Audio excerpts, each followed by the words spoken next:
Bismillahirrahmanirrahim. Assalamualaikum warahmatullahi wabarakatuh. Alhamdulillah alladzi bi ni'matihi tatimmus shalihah. Allahumma sholli wa sallim wa barik wa an'im ala nabiyyina Muhammadin sallallahu alaihi wasallam. Faqala Allah ta'ala ya ayyuhalladzina amanu taqullaha haqqa tuqatih wa la tamutunna illa wa antum muslimun amma ba'du. Jamaah salat Isya rahimakumullah. Pada kesempatan malam hari ini kita akan membahas masih seputar salat. Malam ini kita membahas yaitu fikih salat Id dan khususnya salat Idul Adha yang sebentar lagi insyaallah akan kita kerjakan. Sebagian ulama bahkan mengatakan sholat Idul Adha ini lebih afdol daripada sholat Idul Fitri dikarenakan dua hal. Pertama, karena Idul Adha ini sholatnya dikerjakan di tanggal 10 Dzulhijjah. Padahal Rasulullah mengatakan ma min ayamin al-amalus sholih fihinna ahabbu ilallahi min hadhil ayam al-ashr. Tidak ada satu atau tidak ada hari-hari yang beramal soleh di dalamnya lebih dicintai oleh Allah Subhanahu wa Ta'ala dibandingkan amal soleh di 10 hari pertama bulan Dzulhijjah. Sementara sholat Idul Adha kita kerjakan di tanggal 10 Dzulhijjah. Sebab yang lain adalah karena sholat Idul Fitri setelah dikerjakan tidak ada rangkaian ibadah setelahnya. Sementara sholat Idul Adha masih ada rangkaian ibadah yaitu khususnya menyembelih hewan kurban. Ini menunjukkan bahwa sebagian ulama menyatakan sholat Idul Adha sebetulnya lebih afdal daripada sholat Idul Fitri. Kemudian yang berikutnya berkaitan dengan hukumnya, mayoritas ulama mengatakan sholat Idul Adha dan Idul Fitri hukumnya sunnah muakkadah, termasuk dari mazhab Syafi'iyah. Adapun dari mazhab Hambali menyatakan sholat Idul Adha dan Idul Fitri hukumnya fardu kifayah, harus dikerjakan di satu kampung walaupun hanya sebagian yang mengerjakan. Bahkan mazhab Hanafi menyatakan sholat Id ini hukumnya fardu ain karena mereka beralasan di mana ada satu riwayat dari Ummu Atiyah amarona Nabi sallallahu alaihi wasallam an-nukhrija fil idaini al-awatiq wa zawatil khuduri wa amaral khuyyado ayyata'zilna musallal muslimina. Bahwa dulu Rasul itu ketika sholat Id beliau memerintahkan wanita yang baru beranjak dewasa, termasuk wanita yang dipingit menjelang nikah, termasuk wanita yang haid pun diperintahkan untuk keluar dari rumah menuju ke tempat sholat Idul Fitri dan Idul Adha. Sekalipun yang haid diperintahkan untuk tidak mendekat di barisan sholat Id. Ini menunjukkan bahwa sholat Id adalah fardu ain menurut mazhab Hanafi. Adapun mayoritas ulama hukum sholat Id adalah sunnah muakkadah. Kemudian yang kedua, waktu pelaksanaan sholat Id, mayoritas ulama diantaranya dari mazhab Malikiyah, Hambali dan Hanafiyah, sholat Idul Adha dan Idul Fitri sudah bisa dikerjakan ketika matahari setinggi tombak, berarti sama dengan permulaan sholat duha. Kalau hari ini matahari terbit jam 5:46, sehingga matahari setinggi tombak kurang lebihnya 15 menit setelah matahari terbit, berarti jam 6 pagi insya Allah sudah bisa dikerjakan sholat Id. Tetapi masjid kita insya Allah hari Senin sholat Idul Adha kita kerjakan jam 6:15 menit. Insya Allah ini sudah masuk waktunya ya. Insya Allah nanti kita kerjakan dengan singkat saja. Kita sholat 2 rakaat, khutbahnya insya Allah maksimal 15 menit selesai, agar nanti biar segera berpindah ke acara yang berikutnya. Kemudian yang berikutnya berkaitan dengan adab-adabnya ketika menghadiri sholat Id. Yang pertama adalah disunahkan untuk mandi terlebih dahulu ya. Ini sebagaimana kisah atau riwayat dari Abdullah bin Umar di mana beliau menceritakan Nabi Muhammad SAW biasa mandi pada hari Id. Dan yang dimaksudkan mandi di sini adalah mandi dengan membasahi seluruh anggota tubuh, ya, dari kepala sampai kaki. Yang kedua, disunahkan juga berhias diri dan memakai pakaian yang terbaik. Sebagaimana Imam Ibnu Qayyim Al-Jauziyah, beliau juga menyatakan ketika Nabi keluar sholat Id, baik itu Idul Fitri maupun Idul Adha, beliau mengenakan pakaiannya yang terbaik. Yang ketiga, adabnya adalah untuk sholat Idul Fitri disunahkan makan terlebih dahulu. Apa hikmahnya? Agar manusia menyatakan dan faham bahwa hari itu sudah tidak ada siang lagi, khususnya tanggal 1 Syawal. Tetapi untuk sholat Idul Adha ini disunahkan tidak makan kecuali setelah sholat Idul Adha. Tetapi ini sunnah yang mungkin berat kita kerjakan, karena disunahkan kita makan setelah sholat Idul Adha, itu pun disunahkan makan daging kurban kita. Kalau kita menunggu tentunya sampai siang atau sampai sore. Dulu para sahabat biasa mengerjakan sunnah ini, mereka sholat Idul Adha tidak makan dulu, sampai rumah mereka nyembelih binatang kurban, dimasak, kemudian langsung dimakan. Itu waktunya cukup. Karena memang tradisi atau kebiasaan saat itu mereka nyembelih kurban di rumah masing-masing, sehingga mungkin bisa diambil sebagian dimasak. Bahkan kebiasaan Rasulullah itu sebelum azan zuhur kondisi daging kurban itu sudah dimasak oleh keluarga beliau. Ya, ini setidaknya kalau kita belum bisa mengamalkan, kita tahu sunnahnya, ya, bahwa yang paling afdal sebetulnya adalah untuk sholat Idul Adha kita makan nunggu sampai daging kurban kita ini siap untuk kita makan. Kemudian yang keempat adalah bertakbir ketika keluar hendak sholat, ya.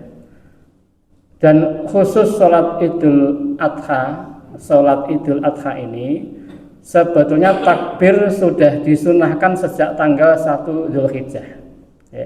Di mana Rasulullah ketika menyatakan fadilah 10 hari pertama di bulan Dzulhijjah, maka beliau mengatakan fa'aksiru fihinna at-tahlil wa takbir wa tahmid.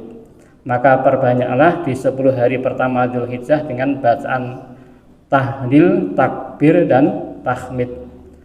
Abdullah bin Umar mengamalkan hadis ini dengan membaca takbir atau takbiran yang kita kenal. Allahu Akbar, Allahu Akbar, la ilaha illallah wallahu akbar, Allahu akbar, walillahil hamd. Takbiran seperti ini sudah mencakup kalimat tahlil, kalimat takbir dan kalimat tahmid. Hanya ini disunahkan sejak tanggal 1 Dzulhijjah yang dinamakan takbir mutlak. Jadi takbir yang tidak terikat, kapanpun disunahkan untuk dilafadzkan. Nah, nanti begitu sudah tanggal 9 Dzulhijjah ini berubah menjadi takbir muqayyad yang kita lafadzkan sebagaimana yang kita kenal selama ini, misalnya setelah sholat wajib 5 kali sehari dan di waktu-waktu yang lain sampai nanti berakhirnya hari tasyrik. Khususnya ketika kita akan mendatangi sholat Idul Adha juga disunahkan sambil berjalan kita memperbanyak membaca kalimat takbir seperti ini.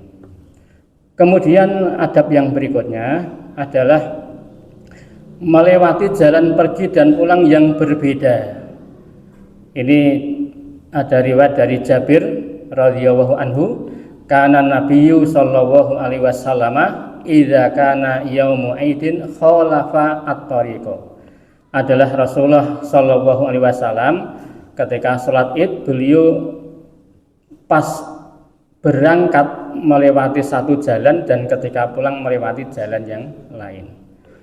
Wallahu a'lam bishawab. Mungkin ini hikmahnya adalah untuk menunjukkan syiar kaum muslimin yang menghadiri sholat Id dengan bersama-sama dengan kaum muslimin yang lain, sehingga semakin menunjukkan wibawa dan kebesaran kaum muslimin.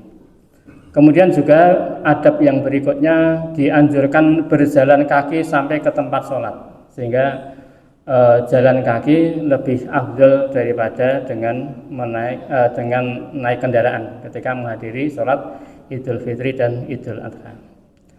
Kemudian jamaah rahimakumullah, berikutnya yang masih berkaitan dengan sholat Idul Adha, bahwa tidak ada sholat sunnah qobliyah id atau ba'diyah id, tetapi tidak dilarang sholat sunnah. Ini perlu dibedakan ya. Kalau sholat qobliyahnya tidak ada, tetapi karena kita sholatnya di masjid, misalnya kita masuk masjid kemudian sholat tahiyatul masjid boleh, atau sholat duha juga boleh, tetapi tidak kita niatkan sholat qobliyah id, karena sholat qobliyah dan ba'diyah id ini tidak ada. Ini riwayatnya dari Abdullah bin Abbas, tidak perlu saya bacakan untuk mempersingkat waktu. Yang berikutnya, tidak ada azan dan iqomah untuk sholat Idul Fitri dan Idul Adha. Kemudian jamaah rahimakumullah, kita masuk ke pembahasan berikutnya, yaitu tata cara sholat id. Saya sampaikan secara ringkas saja. Yang pertama, kita mulai dengan takbiratul ihram. Ya, tentunya kita niat terlebih dahulu untuk sholat Idul Adha, setelah itu takbiratul ihram. Kemudian setelah takbiratul ihram kita membaca doa iftitah. Ada beberapa perbedaan di kalangan ulama, tetapi insya Allah salah satunya yang rajih juga adalah doa iftitah dibaca setelah takbiratul ihram. Kemudian setelah itu kita akan bertakbir, namanya takbir zaid atau takbir zawaid, takbir tambahan yang jumlahnya 7 kali, dan ini setelah takbiratul ihram. Kemudian apa yang kita baca di sela-sela takbir yang jumlahnya 7 ini, para ulama mengatakan tidak ada zikir khusus yang dituntunkan oleh Rasulullah SAW. Yang penting nanti kita isi dengan banyak-banyak memuji Allah Subhanahu wa Ta'ala. Dan juga ada sebagian yang menyatakan, termasuk diantaranya Syekhul Islam, salah satu bacaan yang dianjurkan adalah membaca Subhanallah walhamdulillah wala ilaha illallah wallahu akbar. Atau kita pilih bacaan tahmid yang lebih ringkas, atau kalaupun tidak membaca sama sekali juga sholat kita sah.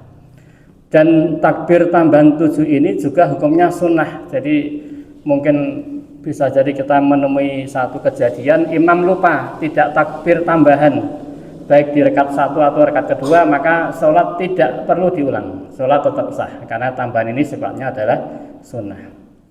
Kemudian tata cara yang berikutnya adalah setelah membaca surat, maka gerakan berikutnya adalah gerakan persis seperti sholat-sholat yang lain. Jadi yang membedakan hanya ada takbir tambahan yang jumlahnya 7. Kemudian setelah itu ketika bangkit masuk ke rakaat kedua, imam kemudian bertakbir, namanya takbir intikal, dari sujud ke berdiri masuk ke rakaat kedua. Maka setelah takbir intikal nanti ada takbir tambahan lagi yang jumlahnya adalah 5 kali ya.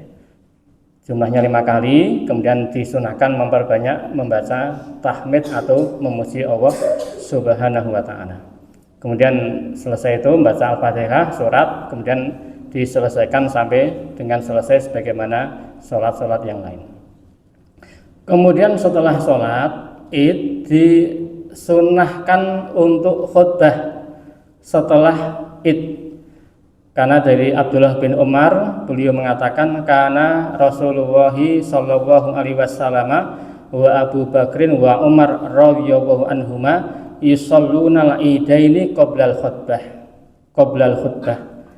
bahwa Nabi sallallahu alaihi wasallam dan juga Abu Bakar, begitu juga Umar bin Khattab biasa melaksanakan sholat id sebelum khutbah ya. Jadi dilaksanakan sholat terlebih dahulu, kemudian setelah itu menjalankan khutbah id. Kemudian juga bahwa khutbah ini memang tidak pernah ditinggalkan oleh Rasulullah dan Umar, begitu juga sahabat Abu Bakar As-Siddiq. Hanya saja memang dihukum mengikuti khutbah Id bagi jamaah hukumnya adalah sunnah. Sehingga kalau ada jamaah yang kemudian meninggalkan khutbah hanya mengikuti sholatnya saja, maka sholat Idnya sudah sah. Ini didasarkan oleh salah satu sabda Rasulullah Shallallahu Alaihi Wasallam, "Idza nahtubu faman ahabba ayyajlisa lil khutbah falyajlis wa man ahabba ayyadhhaba falyadhhab." Rasul mengatakan, saya saat ini akan berkhutbah, maka siapa yang mau tetap duduk silakan mendengarkan khutbahku, dan siapa yang akan pergi silakan untuk pergi. Ini berkaitan dengan hukum mendengarkan khutbah sholat Idul Adha. Hanya saja walaupun hukumnya sunnah, tetap kita sempurnakan sampai mendengar sampai selesai, karena konsep di dalam agama Islam amal soleh itu walaupun hanya sekecil apapun itu punya potensi untuk memperberat timbangan kebaikan kita nanti di padang mahsyar. Kalau amal kita berpotensi nambah timbangan di padang mahsyar, padahal semakin bertambah berat timbangan kebaikan kita, itu berarti potensi kita masuk ke dalam surga lebih besar. Maka ini hendaknya tidak menyia-nyiakan kesempatan untuk mendengarkan khutbah sholat Idul Adha. Demikian beberapa poin singkat dari fikih seputar sholat Idul Adha. Mudah-mudahan nanti hari Senin pagi kita bisa mengamalkan amaliyah ini secara bersama-sama sebagai tambahan timbangan kebaikan nanti di padang mahsyar. Kemudian juga tidak lupa tanggal 9 Dzulhijjah. Kalaupun ada perbedaan, kita tidak akan membahas masalah perbedaan ini. Yang penting yang kita yakini tanggal 9 Dzulhijjah kita niat siam hari Arafah, dan fadilahnya adalah menghapus dosa 2 tahun, 1 tahun yang lampau dan 1 tahun yang akan datang. Saya kira demikian, mudah-mudahan ada manfaatnya. Alhamdulillahirabbil alamin. Assalamualaikum warahmatullahi wabarakatuh.